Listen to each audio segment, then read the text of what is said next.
Linus Tech Tips coverage of CES 2015 is brought to you by Phantom Glass. Visit store.phantom.glass for the best darn screen protectors out there, as well as HyperX. Kicking things off in the Cooler Master Suite, we've got, well, cooling technology. How very unexpected. This is something that they're calling 3D vapor chambers. Now, it's not the first time that we've seen Cooler Master throw vapor chambers onto a CPU cooler. Vapor chambers, actually, you can learn more about them here. We've done an entire episode of our Fast as Possible segment on them, but basically they are usually flat. Now, 3D vapor chambers are not flat. In fact, they are three-dimensional. And what they've done is they've tacked on what appear to be normal heat pipes, but instead of just having heat pipes soldered to the top of a vapor chamber that then makes contact with the CPU for optimal heat spreading, here they have actually integrated the heat pipe structure into the vapor chamber. So unfortunately, we don't have any live demos running yet, but we do have a very early prototype of one that has both the traditional heat pipes on top of a vapor chamber design as well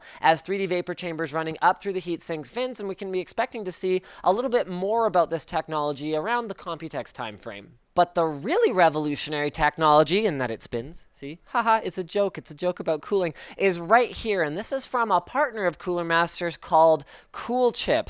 These guys are showing off a completely different way of cooling CPUs. Now, at first glance, this might not really look like anything special, okay? It's got a flat surface on the bottom. That's what you stick on top of the CPU, GPU, or your forehead, or whatever else it is that you need to keep cool. And then it's got some fins on the top that are, well spaced for dissipating heat. And then normally you would throw a fan that's usually about the same thickness as the heatsink itself to go ahead and blow air down on that bad boy and remove it from the metal. But no, this works completely differently. What it actually does is it spins the top. There we go. Let's just take this thing apart. It spins the top of two plates around, and that is what generates the airflow that cools metal. So we don't actually need a fan anymore at all. And you're kind of probably looking at me going, well, hold on a second, Linus, how the heck does that work? I mean, if these two plates aren't connected to each other, then how are you even going to transfer the heat to it? That sounds completely inefficient. Well, actually, hold on a second, no,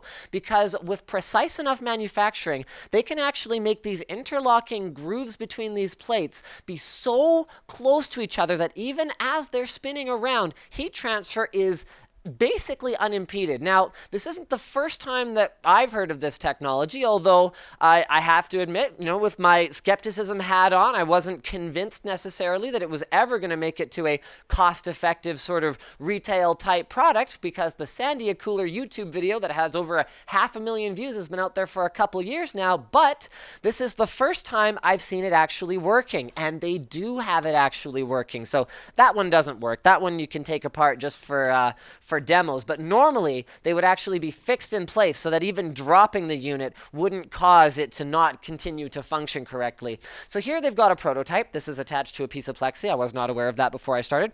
Where they've got their Kinetic cooler in the middle, and then they've got a more traditional heatsink fin array with heat pipes around the outside, so they can actually increase the performance of this design by leveraging the airflow that they already have from the Kinetic cooler to remove a little bit more heat. This is the kind of thing you might see in an aftermarket, more, compact enthusiast type grade product.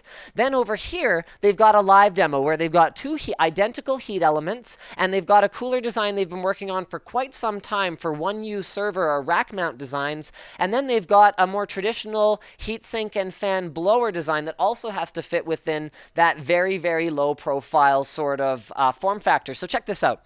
This one is running, dissipating all the heat it needs to dissipate. So they won't quote me on this, but based on that, they're saying this is probably in the sort of 90 to 100 watt range. I would have to guess that this is designed for kind of 65 watt CPUs. Then they've got another one right here on the left that requires a fan in order to achieve the same temperature.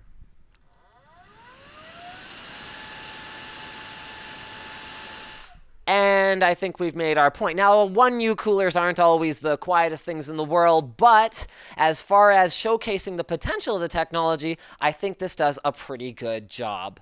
Speaking of showcasing potential technology, one of our sponsors for the show today, Phantom Glass. These guys make darn good screen protectors. They are so clear and so natural feeling that you'd almost swear that it's just the Gorilla Glass that's on your phone, and you'd be right, because it's just a layer of Gorilla Glass that goes on top of your phone. They've got a nano coating on the bottom of the glass that makes it virtually impossible to install with bubbles. You can take it off, put it back on in case you screw it up or you need to armor your phone and you don't want to, throw away that money you spent on a screen protector and get a new one once you get the new one back. They're available at store.phantom.glass. They're linked in the video description. I also want to do a shout out for HyperX. Those guys were a big part of the reason we were able to come to the show. They've got a lot of great gaming content on their YouTube channel. It's youtube.com/HyperX. You'll find a link for that as well in the video description. Thank you for watching. Don't forget to subscribe so you don't miss any of our CES content, and we'll see you in the next booth or suite or wherever our travels take us.